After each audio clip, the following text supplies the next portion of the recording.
Bon, Marina Ruiz Cano va nous présenter une conférence sur la tragédie sociale de la prostitution au théâtre espagnol.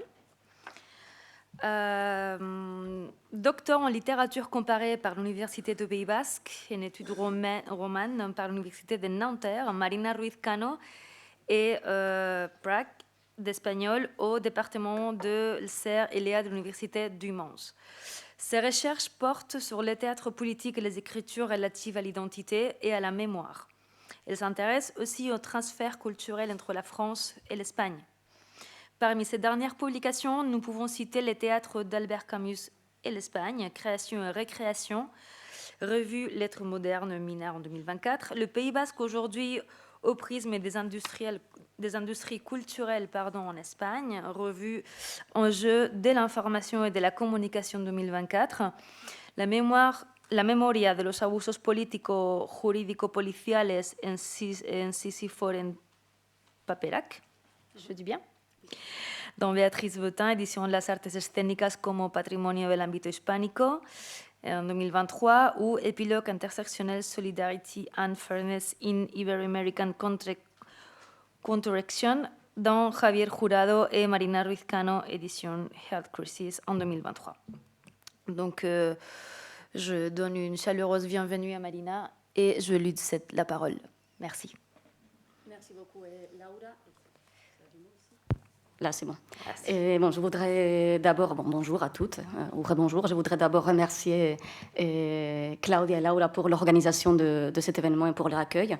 Et comme le montre assez explicitement mon titre, le but de cette communication est d'analyser les représentations théâtrales de la prostitution sexuelle et non pas de la prostitution reproductive, qui d'ailleurs est un sujet qui peine à monter sur les tréteaux espagnols, à travers la programmation du Théâtre espagnol de Madrid. Donc c'est une salle à Madrid qui est d'ailleurs le théâtre le plus ancien de l'Europe. Pour cela, nous avons choisi deux spectacles récents, très différents par leur facture, mais qui cherchent tous les deux à dénoncer la tragédie sociale qu'est la prostitution dans l'Espagne du XXIe siècle. Il s'agit de La puta de las mil noches, de Juana Escabias, mis en scène par Juan Estelrit en 2018, et basé sur un texte littéraire publié par Cátedra, puis Prostitution, une pièce d'Albert Brunat et Andrés Lima, représentée en 2020, qui est un spectacle verbatim, c'est-à-dire que le texte n'a jamais été écrit, sauf une dernière scène qui ne se passe pas vraiment sur la scène, puisque c'est une projection vidéo, et tout le reste est un recueil de propos des prostituées elles-mêmes que les actrices ont retranscrit et rejoué, réinterprété, enfin incarné, comme j'aime bien dire. La puta de las mil noches est un thriller qui met en scène la rencontre d'une prostituée de luxe et de son client, enfin d'un client. Et d'ailleurs, c'est ainsi que les personnages sont nommés tout au long de la pièce, la puta et el cliente, faisant des abus qui seront commis une histoire universelle. C'est un huis clos qui dure le temps d'une longue nuit où la femme est obligée à se soumettre aux désirs, les uns les plus farfelus que les autres, ou les plus tordus plutôt que les autres de l'homme, et auquel la femme se livre en échange d'une énorme somme d'argent, puisque l'homme lui propose 100 000 euros à la fin de la nuitée. Donc il lui dit combien de bites tu devras sucer pour avoir cet argent dans ta vie à ton âge. Donc évidemment, elle reste. Et de l'autre côté, Prostitution est une pièce de théâtre documentaire qui puise dans la réalité j'ai l'impression que je crache, et qui puise dans la réalité de plusieurs lieux de Madrid, afin de donner la voix aux prostituées que l'équipe artistique a rencontrées lors de la création du spectacle. Mais les conditions qui font naître ces deux spectacles répondent à des inquiétudes différentes. D'un côté, Juana Escabias, dont je vous mets ici juste les pièces qui abordent directement les violences sexuelles, est une dramaturge dont l'écriture engagée s'inscrit directement auprès des problématiques qui touchent les femmes, en particulier la violence subie. Et elle est par exemple l'autrice de Cartas de amor después de una paliza, donc Lettres d'amour après une raclée, ou WhatsApp, qui s'adresse directement à la violence psychologique et physique subie par les adolescents espagnols de nos jours. Donc, elle veut aussi montrer comment finalement, c'est dont on parlait justement, non, comment ces changements finalement, soit ils prennent du temps, soit même, parfois on dirait qu'on avance de 2 pas et on recule d'un pas. Elle dénonce dans ses travaux la violence provoquée par le patriarcat et l'hétéronormativité et donne la voix directement aux femmes. Voilà pourquoi, à chaque fois, les personnages principaux de ces pièces sont toujours des femmes qui, d'après l'autrice, sont obligées à vivre une existence de deuxième catégorie par le simple fait d'appartenir au deuxième sexe. Elle signale aussi qu'elle vient d'une génération qui a exigé l'égalité comme un droit indéniable, ce qui transparaît dans son écriture, articulé autour d'un désir de fouiller les blessures sociales pour trouver une remède à ses affections. Andrés Lima, de son côté, a eu l'idée de créer Prostitution lors d'une résidence artistique où il était d'abord question de créer un spectacle sur le capitalisme. Et lors de cette résidence et de son travail de recherche, il s'est rendu compte que le paradigme de la consommation sans scrupules au début du XXIe siècle était la prostitution. Et c'est à partir de ce moment-là que les actrices Carmen Machi, Nathalie Poza et Carolina Juste ont commencé à rencontrer directement ces prostituées. Comme le signale l'écrivaine et militante suédoise Kajsa Ekis-Ekman dans son ouvrage L'être et la marchandise, prostitution, maternité de substitution et dissociation de soi, traduit en 2013 en français et en 2017 en espagnol, la prostitution se trouve au croisement du capitalisme et du patriarcat, deux fléaux qui n'ont de cesse d'exploiter les corps des femmes au-delà de la prostitution.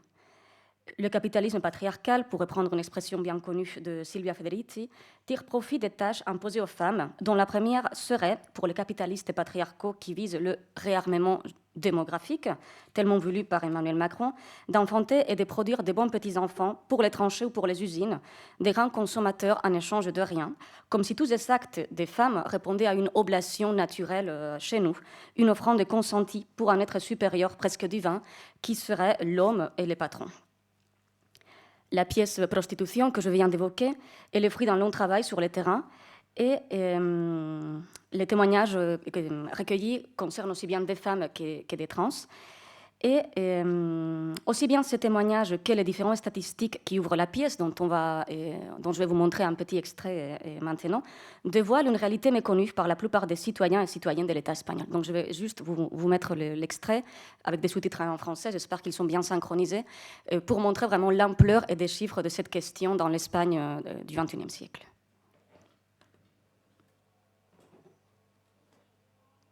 Prostitutas, el doble de prostitutas que de fisioterapeutas colegiados o el triple que de dentistas, según el Instituto Nacional de Estadística.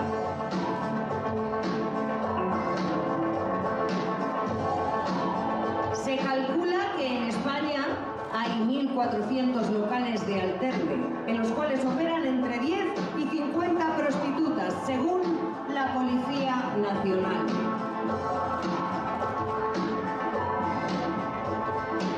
Según Cáritas, el 90% de las personas que ejercen la prostitución son mujeres.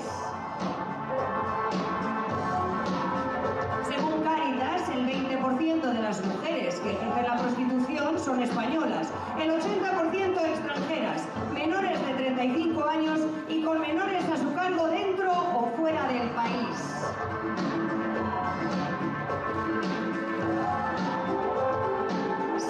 Programa Mujer, Prostitución y Trata de Cáritas, el 70% de las atendidas han sufrido episodios de violencia.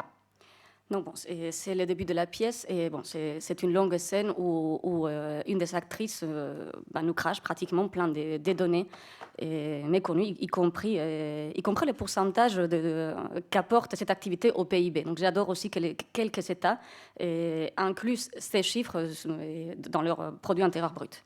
La vérité prime ici sur la fiction, puisqu'il y a des données, c'est documenté, il y a des sources, et vise à pointer du doigt l'hypocrisie de la société tout en déstigmatisant la prostituée pour laisser la parole aux femmes qui existent derrière ce rôle, voire ce masque, de ce que la société a considéré, ou même considère de nos jours de manière univoque, comme la pute, comme si derrière ces mots, il n'y avait qu'un seul type de personne dont on ignore les circonstances. Comme l'indique le metteur en scène Andrés Lima, explorer l'univers autour de la prostitution permet de jeter un regard critique sur de nombreuses questions, aussi bien dans la sphère publique que privée, à savoir la société, la famille, l'économie, la politique, l'éthique, la morale, la religion, l'intime, les sujets individuels.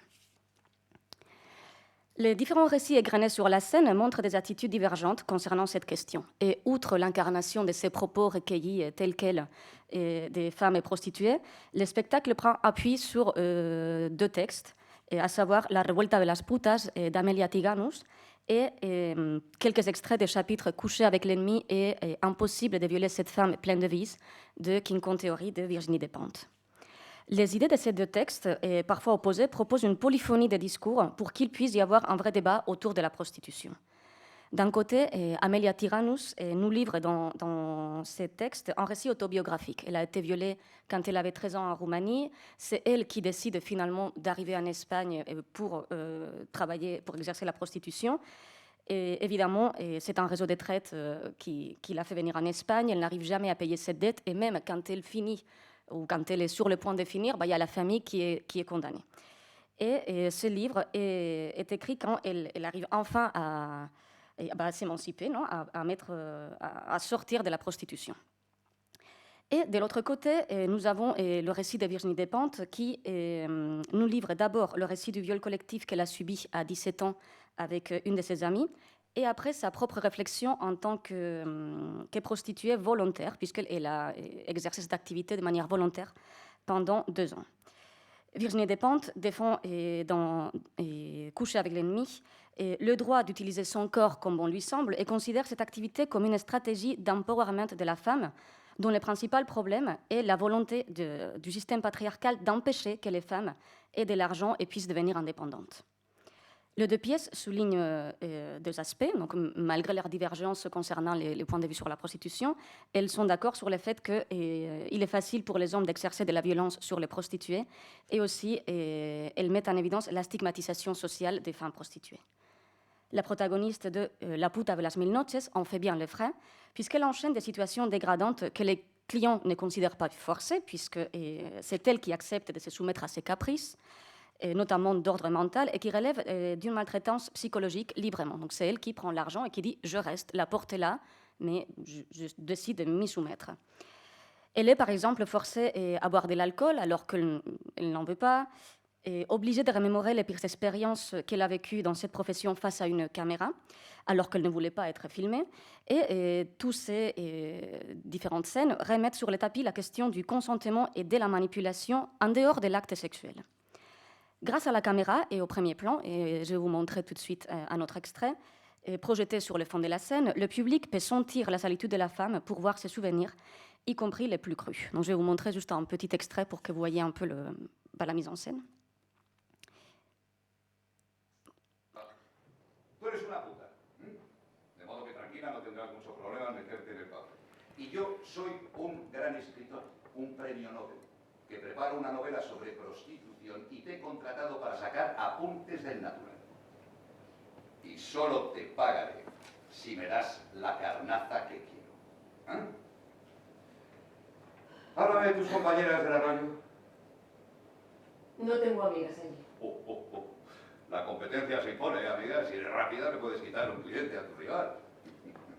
Venga, exprime tus recuerdos. Quiero los más deleznables. Esos que hacen que tú misma te avergüences. ¿Cómo comenzaste en esto? Por una mujer que vivía en la misma pensión que yo. Ella me introdujo en el ambiente. Fue mi captadora. Yo solo tenía 19 años. Un club de categoría quería chicas con presencia y yo encajé bien. Mira, cámara. Eso es. Continúa. Cumplíamos horario de 7 de la tarde a 4 de la madrugada. Teníamos que dar conversación al cliente y conseguir que me viera. Y que nos invitara a nosotras, claro. Menuda fauna. A ellos les daban verdadero alcohol. A nosotras, benjamines falsos. Soda teñida que parecía champán. Allí aprendí que la gente está llena de soledad y de complejos. Y que la mitad del trabajo de una chica de compañía consiste en ejercer de psicóloga. He visto a muchas compañeras quedarse en el camino, enganchadas a las drogas, al alcohol, a los casinos, a las tragaperras, o enamorándose de tipos que le robaban todo su dinero y las molían a palos, hasta que el rostro se les desfiguraba y ya no servían para trabajar. ces monologues qui continuent et l'expressionnisme de certaines scènes, notamment au début et à la fin, octroient à cette pièce un équilibre de réalisme et théâtralité dont la fin tragique est annoncée dès le début dans la mise en scène, mais non dans les textes. Et en effet, la mise en scène commence par, toute cette vidéo maintenant, ils sont muets juste pour illustrer, commence par une projection d'une scène du film El Mundo Sigue de 1963, diffusée en 1965 à cause de la censure de Fernando Fernán Gómez, dont l'affiche véhicule d'emblée la violence faite aux femmes, où un homme frappe violemment son épouse devant son enfant, puis l'étrangle et la laisse pour morte. Le féminicide suggéré par cette séquence, je dis suggéré parce que la femme elle est en vie après, se matérialise à la fin dans la pièce de théâtre quand la prostituée est assassinée par les clients en pleine rue, dans un acte qui révèle que l'homme ne cherchait pas un plaisir sexuel. Au contraire, il veut étaler son pouvoir et imposer son désir de domination, comme le démontre les jeux qu'il propose, avec des questions très personnelles. Pareil, ce sont juste des vidéos, hein, voilà, pour la mise en scène. Et donc, il lui pose des questions très personnelles et il lui sort une arme de jouet pour leur faire peur. Bon, à la fin, on verra quelle arme, finalement, qu'il avait une deuxième arme, finalement. Ou par exemple, il la force à ramasser les papiers par terre à quatre pattes avec la bouche parce qu'il lui dit, en fin de compte, tu n'es que ça, et une chienne. Et bon, différentes scènes qui se succèdent, non ? Et le plus tragique dans cette pièce n'est pas... Enfin, je reprends des paroles du personnage, de la prostituée. Elle dit que le plus tragique n'est pas vraiment de mourir. Donc, en extrapolant celle-ci, je dirais le plus tragique n'est pas que les féminicides final, mais la vie que les prostituées sont obligées de mener, comme le démontrent les différentes histoires qu'elles racontent. Non ? Et en effet, nous pouvons lire à un moment donné qu'Antonia, puisqu'à la fin, on découvre son prénom, et bon, je ne sais pas, c'est pas la bonne... bref, c'est pas grave. Donc, on parle de personnage, je me suis perdue avec les notes. D'un côté, on lui ôte la dignité, et d'ailleurs, elle insiste à chaque reprise sur non, mais j'ai de la dignité, chose qui n'apparaît pas du tout dans l'autre spectacle. Et peut-être que là, je ne sais pas, on voit la différence entre la fictionnalisation de la prostitution, ici, et dans prostitution, où tout ce qui est dit, ce sont les mots vraiment recueillis par des vraies prostituées, ce n'est pas une invention. Et dans les propos recueillis, à chaque fois, quelque chose qui revient très souvent, c'est « et surtout, ne me présente pas avec dignité car je n'en ai pas ». Donc là, on voit aussi une différence, peut-être de comment nous, extérieurs à cette réalité, on peut parfois voir cette activité et les personnes qui sont à l'intérieur. Mais bon, je reviens à mon texte pour ne pas m'étaler. Et donc, Antonia, on lui ôte d'abord la dignité et enfin la vie, et la réifiant en deux reprises. Donc, d'abord, on la réifie comme femme dont l'homme dispose à son gré, puis comme cadavre. Non ? Les clients est en effet persuadés, voici la citation que vous avez à gauche, de faire une bonne action en la tuant. Non ? Et tu fais partie du poison et de l'abjection, je fais une bonne action en t'éliminant. Et ici, le concept de réification de Lukács et son lien indissoluble avec le capitalisme se matérialise. Les femmes deviennent des objets, une pure marchandise à consommer puis à jeter, selon les envies de la classe dominante, à l'occurrence un homme cis blanc riche qui dicte les normes auxquelles les femmes prostituées doivent se plier.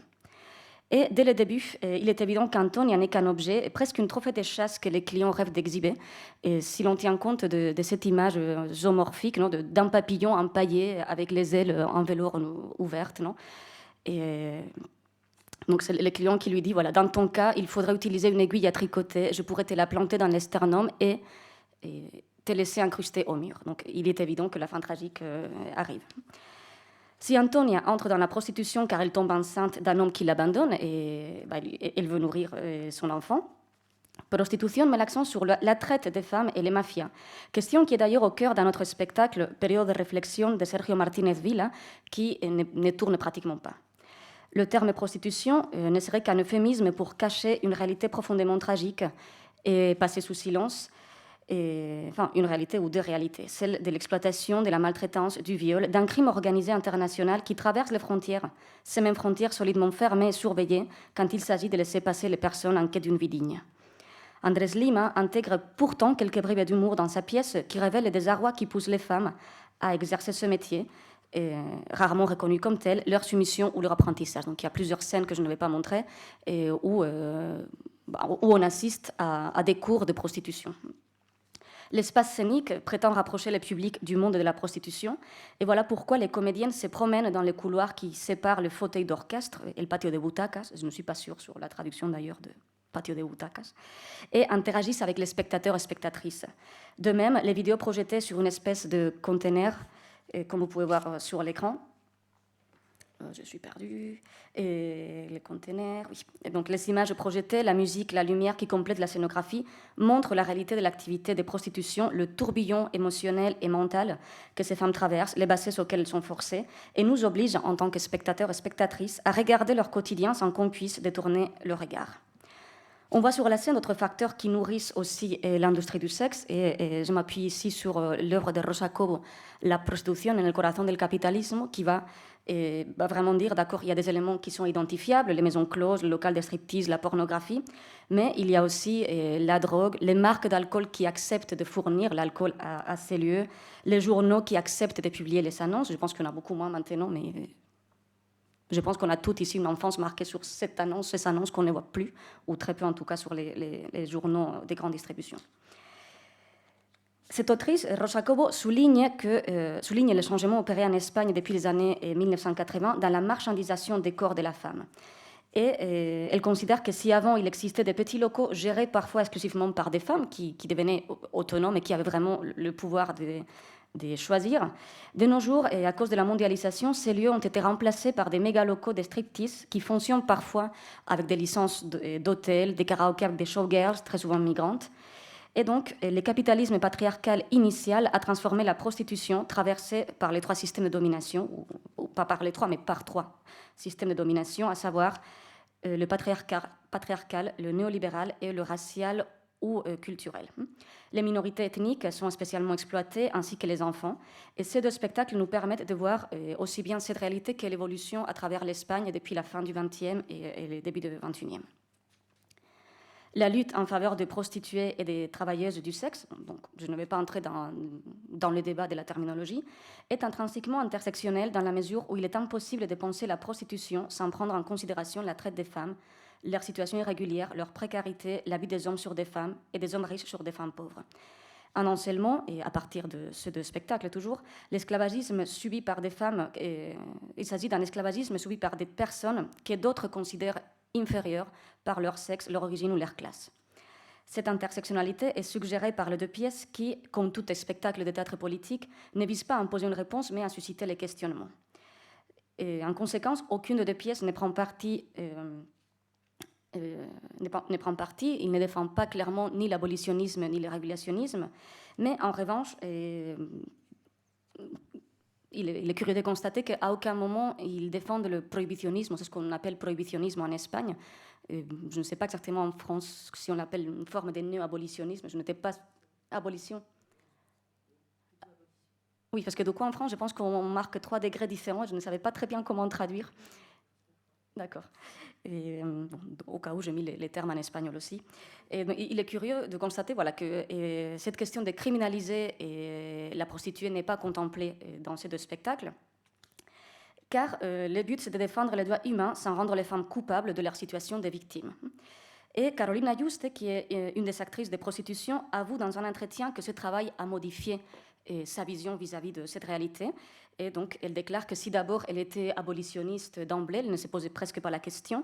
Et ce travail l'a amenée à reconsidérer ces deux concepts. Et elle s'est rendue compte de la grande diversité d'opinions et des points de vue qui existent à l'intérieur. Et elle dit « Tout n'est pas noir ou blanc, et il y a surtout beaucoup de femmes qui sont privées de leurs droits et exclues alors que nous sommes dans les débats. » J'avance par ma conclusion, donc une conclusion que j'ai esquissée depuis les dernières nouvelles de la réalité espagnole, puisque depuis à peine un mois, le Parti socialiste espagnol est en train de réfléchir à une loi abolitionniste qui vise à interdire la prostitution par le biais d'une réforme du code pénal.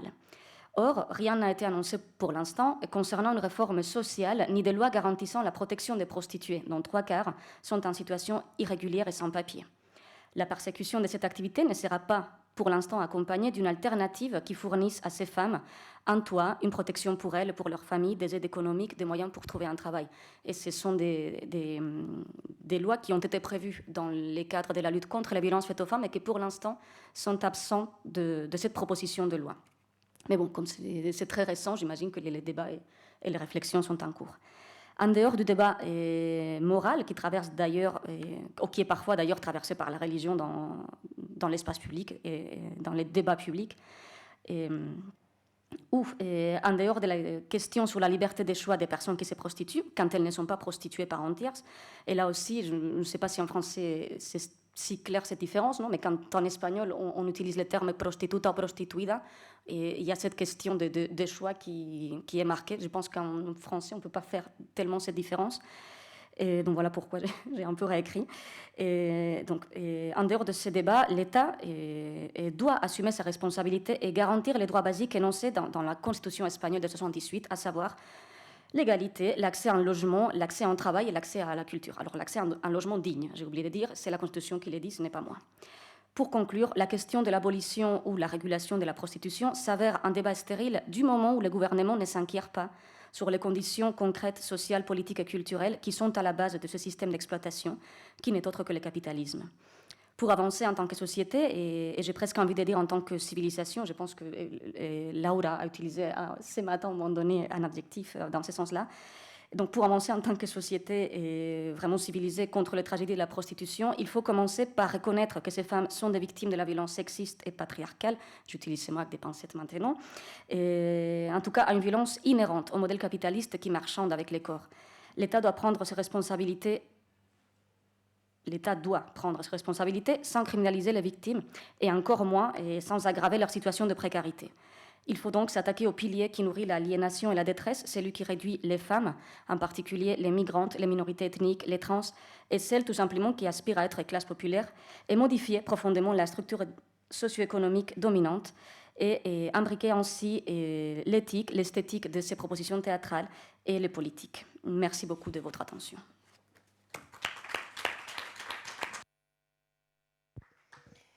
Merci Marina, hyper intéressante, je trouve. Est-ce qu'il y a des petites questions, ajoutes ou commentaires concernant cette intervention?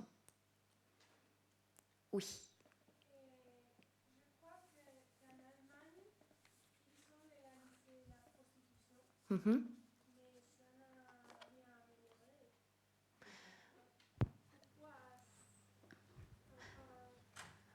Alors, on va reprendre depuis là la question parce que je pense que pour l'enregistrement, ça ne s'écoute pas. Voilà, on vous rapporte un micro, ça va être plus simple. Il faut l'allumer.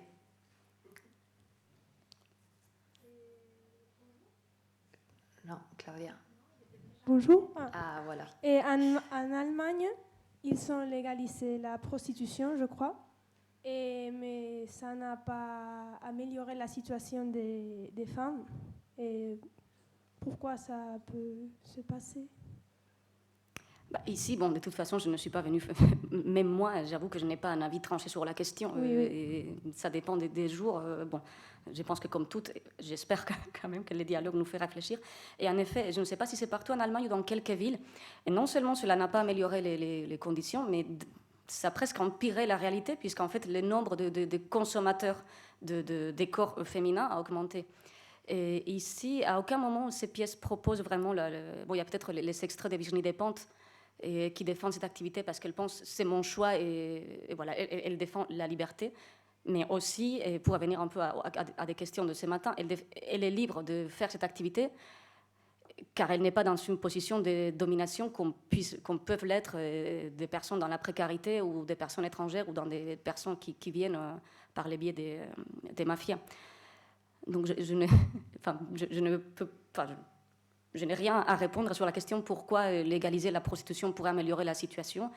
Je ne suis pas ni pour ni contre, c'est juste un débat qui se tient parce que c'est une réalité qu'on ne peut pas nier. Et c'est clair, on ne va pas non plus, comme avait fait Sarkozy, le mettre dans les bois de l'autre côté de la ville. En gros, on cache, si tout ce qu'on ne voit pas, ça n'existe pas. Mais bon, si on avait une formule magique... Je pense que ça revient à ce qu'on parlait tout à l'heure avec Geneviève sur la nécessité ou le risque de finir les mots liberté. Parce que ça entrave le désir, l'érotisme, les volontarismes. Il y a le mot liberté, mais il y a aussi à nouveau le mot consentement. Moi, toujours pour la même période des années des années 2000, pardon, il y a eu cette convention de Palerme, où notamment on traitait de la question de la traite des femmes, et il est dit explicitement, c'est ça aussi qui m'avait fait travailler l'esprit. Je ne sais pas si on rapport. C'est que cette convention de Palerme disait que le consentement, si des femmes, si on arrêtait à la frontière un mécanisme de traite, le consentement des jeunes femmes, disons, des pays de l'Est, etc., était irrelevant, c'est-à-dire sans pertinence. Et c'était ça avait été une avancée, c'est-à-dire on considérait qu'elles n'étaient pas libres, donc de vraiment donner, qu'elles étaient peut-être en proie, on leur disait, vous allez aller travailler à Strasbourg, ça va être formidable, puis elles se retrouvaient sur les trottoirs de Strasbourg. Donc il y avait ça c'était intéressant de savoir que le mot consentement a été ramené aussi, et il faut s'en servir, puisque cette convention a 25 ans maintenant, et c'est, bon, sur le plan international, intéressant. L'autre chose qui va tellement dans le sens... Deux choses. D'abord, il y a Griselidis, dont vous connaissez sûrement les travaux, qui est un sujet parlant, si je puis dire, qui a été mis en scène au Théâtre du Rond-Point aussi. Et donc là, par rapport au théâtre, je me disais, tiens, faudrait... Alors moi, j'avais assisté, c'est vraiment un sujet autonome et parlant. Et c'est d'une force extraordinaire, son texte. C'est-à-dire, il est à la fois ni pour ni contre, il est dedans, quoi. Voilà, il y a ça. Et puis je pensais, ça c'est plutôt de l'ordre du témoignage, et ça reprend la remarque qui vient d'être faite, c'est que quand moi, donc la session à laquelle le mandat auquel j'ai appartenu s'arrêtait en 2004, la seule chose que la commission femmes n'a pas su faire au Parlement en 2004, c'est de finir notre dernière résolution, et qui était sur la prostitution. Impossible, alors que on sait, les amendements, on discute dans les commissions, tout ça. On n'a jamais pu finir le texte, tellement les positions étaient imbriquées dans leurs contradictions. Donc on n'a jamais pu le présenter dans l'hémicycle. Et c'est quand même comme ça que moi j'ai conclu la fin. Je trouvais ça remarquable, que ça soit sur la prostitution, qu'on soit exactement dans la situation telle que vous l'exposez de vous-même. Et 20 ans plus tard, on a maintenant un certain nombre d'informations qui arrivent sur le fait que les hôtels allemands, c'est un désastre. Et donc, mais ça, on n'avait pas le droit de le dire il y a 20 ans. Donc après, je réfléchis en termes justement de est-ce qu'il se passe quelque chose ou pas, parce que vraiment le discours des années 2000, c'était alors ça va être vachement bien en Belgique, aux Pays-Bas, en Allemagne. Vous voyez, ils organisent ça, c'est formidable et tout. Et c'était très impressionnant que ce discours politique, on connaît le cynisme politique, mais c'est pour ça que j'aimais beaucoup les trois parties que vous avez faites entre le libéralisme, la violence, et puis le troisième terme, c'était l'intersectionnel, quoi. Et parce qu'on ne sait pas à ce moment-là ce qui domine. Enfin, sur la question des hôtels, c'était clairement le libéralisme. Mais voilà, donc on en est là. Et moi qui ai eu du mal à lire Griselidis, c'est vrai qu'après, quand j'ai vu son texte au théâtre, il est d'une profondeur impressionnante, quoi. Donc c'est assez exceptionnel. Donc c'est une prostituée désormais disparue qui a fait je ne sais plus comment s'appelle son journal, mais enfin c'est très très intéressant.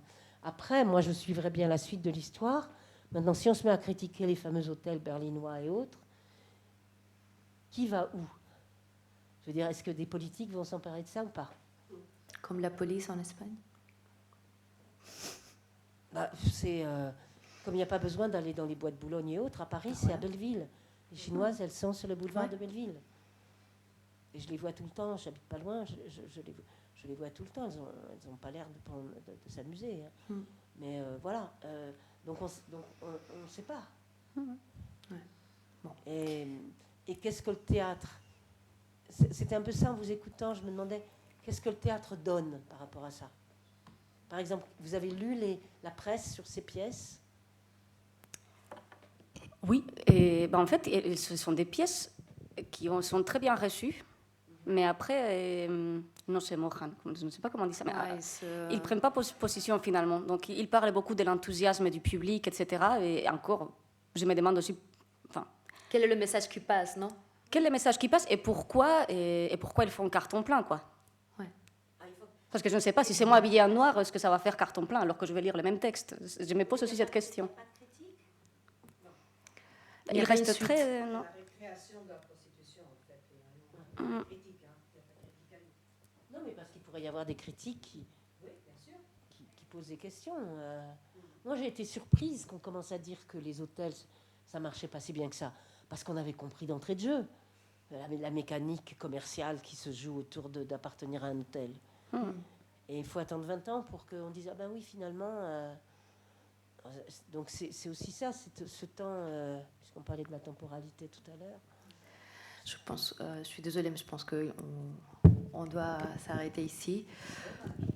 Oui, je suis d'accord avec vous, complètement d'accord. Je pense qu'au moins, si des pièces de théâtre comme ça, on n'a pas eu de suivi critique, au moins nous sommes là aujourd'hui. Je pense qu'on a pu voir un peu la relation qui existe entre l'art, la philosophie, l'histoire, l'historicité. Et comment au moins on va essayer de donner la suite qui n'a pas été donnée dans d'autres domaines. Donc je veux... Oui. Il y a aussi notre côté là, tu parles de la prostitution. Parler de la prostitution, c'est de la prostitution, mais pas de luxe. Il y a aussi... Oui, l'escorte... Et là, il y a beaucoup à dire. Oui, tout à fait. Il y a beaucoup d'intérêt. Moi, je pense que la pause café, ça va être très mouvementé parce que je pense que ça va continuer à parler. Donc, je vous invite vraiment à continuer cette discussion. Et on se retrouve malheureusement, dans 15 minutes. On avait prévu une demi-heure de pause, mais ça va être 15 minutes parce que, voilà, on a pris un peu plus de temps. Mais bon, ça, je pense que c'était bien. Merci beaucoup et dans 15 minutes. Merci.